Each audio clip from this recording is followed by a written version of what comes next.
중앙부처인 행정안전부에서는 지역 주민과 정치권의 공감대가 형성될 경우에 정부 차원의 특별자치도 설치 지원이 가능하다고 하였습니다. 특히 행안부는 경기 북부 특별자치도 설치의 전제 조건으로 김포시 포함 여부, 구리시, 고양시 등 서울 편입 문제에 대한 논의 경과, 그리고 북부 지역 재정 악화 가능성, 또한 비수도권의 교부세 감소 등 파급 효과 등에 대해서 제시하고 있습니다.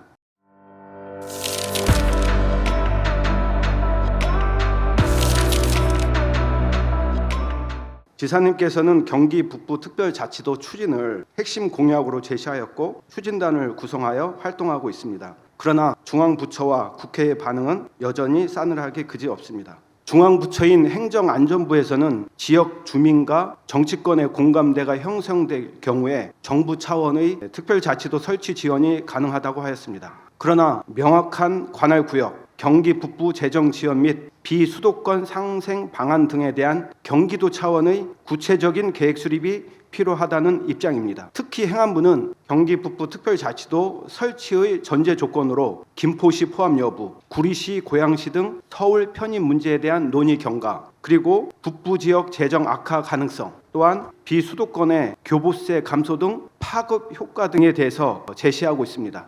이와 관련하여 지사님께서는 경기 북부 특별자치도 설치를 위해서 현재 어떠한 대안과 계획을 갖고 계시는지, 또한 경기 북부 대개발의 진행은 어떻게 진행되고 있는지 답변해 주시기 바랍니다. 경기 북부 특별자치도의 진도가 나가지 않는 것에 대한 가장 큰 이유는 정치적인 이유가 가장 컸다고 생각을 합니다. 상당히 유감입니다. 지난 총선 앞에 두고 북부 특별자치도가 정쟁의 대상이 됨으로써 궁극적으로 저희가 2년 가까이 추진해왔던 경기 북부 특별자치도 추진에 더 진전을 보지 못하는 상태까지 도달했습니다. 저희 경기도가 할 수 있는 일은 다 했죠. 중앙정부의 주민투표 의뢰를 작년 9월 달에 했습니다만 그 이후로 지금 답이 없었고, 특히 총선 앞두고 이것을 정쟁화되면서 안타까운 일이 생겼습니다. 그때 김포를 포함한 일부 시의 서울 편입 문제가 나오면서 행안부에서는 이와 같은 재정 불균형 문제가 심화되는 문제 등등에 대한 이유를 들어서 이제까지 답이 없습니다. 다만 이와 같이 북부 특별자치도 추진에 대해서 지난달 말까지 중앙정부가 주민투표에 대한 답이 없으면 저희는 경기도는 나름대로 할 수 있는 경기도 나름대로의 노력을 다하겠다고 이제 얘기를 했고, 지난 9월 11일 경기 북부 대개조 프로젝트를 발표를 했습니다. 이 경기 대개조 프로젝트에 포함된 많은 내용들은 사실은 북부 특별자치도가 추진됐더라면 그 속에 부분 집합으로서 함께 가야 될 문제였는데 말씀드린 그런 이유로 중단이 됐기 때문에 경기도가 할 수 있는 일에 대해서 발표를 한 것입니다. 크게 4가지를 했습니다. 첫 번째로는 경기 북부의 생활 인프라를 대폭 확대하겠다고 했습니다. 이 밖에 이 안에 포함되지 않은, 선정되지 않은 동두천, 양평, 가평, 연천 시군에는 공공의료원 신설은 아니지만 의료 취약지 거점 의료기관을 지정하고 필요한 지원을 시설 장비와 운영비에 지원하겠다고 하는 걸 발표를 했습니다. 두 번째는 공공기관 이전입니다. 공공기관 이전은 계획대로 추진하겠다고 말씀을 드렸습니다. 또한 공공기관 이전뿐만이 아니라 도산하기관도 북부에 신설을 하겠다고 말씀을 드렸습니다. 세 번째는 교통인프라입니다. 철도, 도비 투자해서 파주에서 출발하는 KTX와 의정부에서 출발하는 SRT 하겠다고 했고, 도로는 지방도로 28개, 128km를 건설하겠다고 했습니다. 집중 투자하겠습니다. 이 밖에 마지막으로는 투자를 대폭 늘리고 규제를 줄이는 경기도 나름의 정책을 발표를 했습니다. AI 문화산업 벨트는 원안대로 추진하겠고, 북부에 대규모 글로벌 AI 클러스터를 조성하겠습니다. 이 밖에 과감한 권한 이양과 특구 지정으로 수도권 역차별을 해소하고 불합리한 규제와 관행을 지속 발굴해서 선제적인 조치를 하도록 하겠습니다. 경기 북부 발전을 위한 저와 우리 경기도의 의지는 분명합니다. 정책의 방향과 방법 면에서 경기 북부 특별자치도 추진은 지속적으로 하겠고, 지금의 중앙정부의 비협조와 정쟁화돼서 지금 진행이 부족한 그런 부분은 나름대로 노력을 하지만 그런 동안에 가만히 있지 않고 아까 말씀드린 그런 내용들을 중심으로 경기 북부 발전을 위해서 최대한 노력하겠다는 말씀을 드립니다. 특별자치도 분도 준비의 일환으로 북부 지역 관할을 담당하는 행정 2부지사의 권한과 북부 청사의 조직 확대에 대해서는 어떻게 생각하고 계신지, 또한 남부에 치중되어 있는 각종 공공기관에 대해서 북부 분원 설치 등 북부 확장 의견에 대한 답변도 부탁드리겠습니다.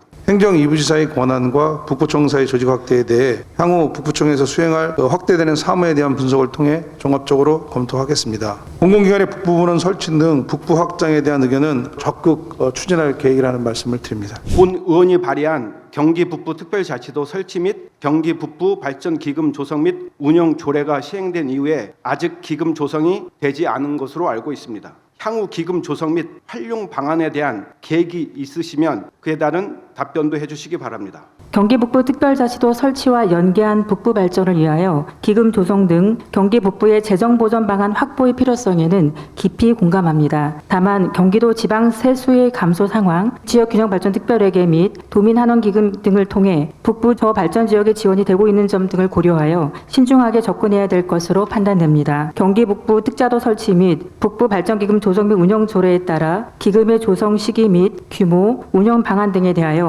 구체적이고 종합적으로 검토하도록 하겠습니다. 경기 남부와 북부는 행정 및 교통, 경제 상황뿐만 아니라 자연 환경과 농업 생산 활동에도 차이가 있습니다. 때문에 북부 지역에 농업기술원 분원을 설치하는 방안을 제안드리고 싶습니다. 아울러 현재 농업기술원은 화성 진안지구 신도시 항복판에 위치하고 있습니다. 그러다 보니 농업에 관한 연구 개발 기능을 수행하기에는 부적절하다고 판단이 됩니다. 또한 해당 부지를 다른 용도로 사용한다면 더 유용하게 활용할 수 있을 것이라는 생각이 드는데 우리 지사님께서는 농업기술원 이전에 대해 중장기적인 계획을 갖고 검토를 하고 계신지에 대한 답변을 해주시기 바랍니다. 먼저 농업기술원은 현재 이전 계획이 없다는 말씀을 드립니다. 두 번째, 분원 설치권은 경기 북부 대개조 프로젝트 발표에 포함되어 있듯이 농업기술원 북부 농업 R&D 센터를 연천에 만드는 것으로 해서 곧 기본 계획을 세워 추진하겠고 그 과정에서 의원님과 충분히 소통하겠다는 말씀을 드립니다. 도금고 은행 지정에 대한 질문을 드리겠습니다.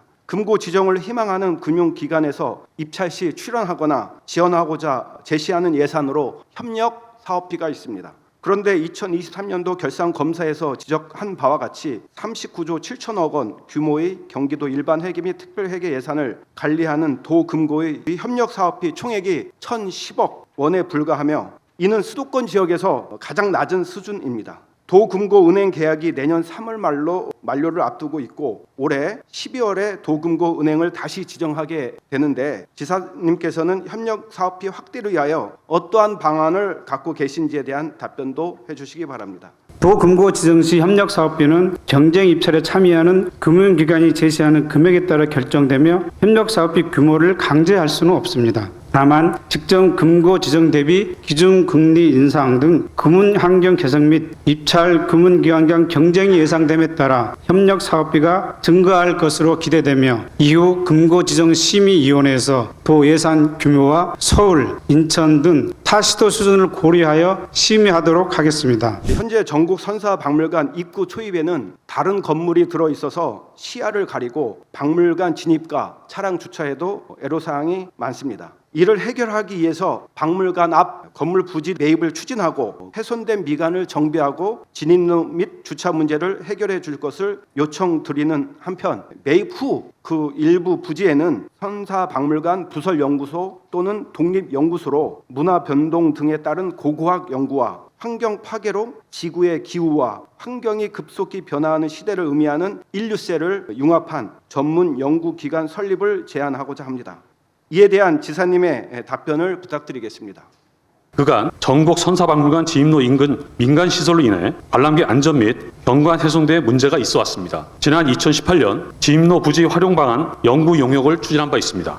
현재 연구 용역 결과를 바탕으로 연천군과 진입로 확보 문제 해결을 위해 실무적으로 긴밀하게 협의 중에 있다는 말씀을 드립니다. 조속한 시일 내에 진입로 문제를 해결하여 관람객 교통 안전 확보 및 박물관 경관이 개선될 수 있도록 추진하겠습니다. 아울러 인류세 연구기관 설립에 관해서도 연천군 등과 적극 협의해 나가겠습니다. 연천군 내 청산 대전 산업단지에 대한 질문을 드리겠습니다. 청산 대전 산업단지 내 고형연료 제품 사용시설 가동에 따른 환경 피해 문제와 그에 따른 도민들의 민원이 극심한 사항입니다. 이와 같이 우리 연천 지역 주민들은 소음과 악취로 인해서 심각한 건강상의 고통을 받고 있습니다. 이에 대해 경기도에서는 어떠한 대책을 강구하고 있는지 천연가스, 우두칩 등으로 고형 연료 제품을 대체할 경우 경기도에서 지원하는 방안에 대해서는 어떻게 생각하시는지 지사님의 의견을 듣고 싶습니다. 또한 지사님께서는 빠른 시일 내에 연천 청산 대전 산업단지를 방문하여 현장을 확인하시고 주민들의 의견을 경청해 주실 것을 간곡히 요청드립니다. 환경부에서 진행하고 있는 청정연료 전환 사업은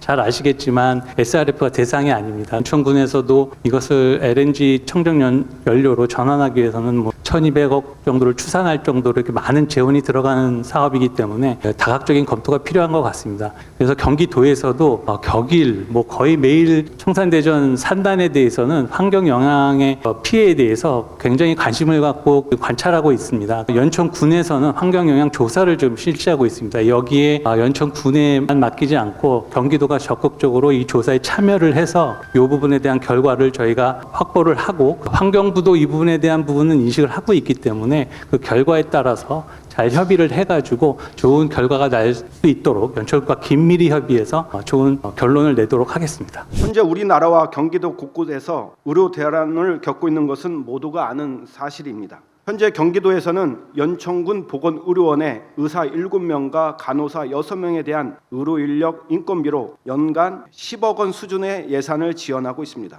공공의료를 유지함에 있어 재정 상태가 열악한 연천군에서는 현재 예산 지원의 규모만으로는 운영이 어려운 것이 사실입니다. 따라서 공무원 인건비를 포함한 연간 20억 원 수준으로 지원 규모를 확대해 주실 것을 요청드리며 이에 대한 지사님의 답변을 부탁드리겠습니다. 연천군의 어려운 공공 현실에 대해서 깊이 공감하고 있습니다. 무거운 책임감도 느낍니다. 현재 경기도는 연천군 보건의료원에 의사 7명, 간호사 6명에 대한 인건비 11억 7천만 원을 지원하고 있습니다. 내년에도 의료 대란으로 특히 군의 간 공복중 보건의 배출이 어려운 상황입니다. 하여튼 연천군 보건의료원의 응급실 운영과 필요한 진료 과목이 차질이 없도록 배치될 수 있도록 적극 노력해 나가겠습니다. 그리고 다만 연천군 보건의료원 공무원 인건비 지원에 대해서는 직접적인 지원은 어렵고 간호사 등 진료에 종사하는 직군을 공무원이 아닌 인력으로 채용 시 적극 지원해 나가도록 하겠습니다. 또한 필요한 진료 과목 확대에 따라서 의사 간호사 정원에 대한 예산도 적극 검토해 나가도록 하겠습니다.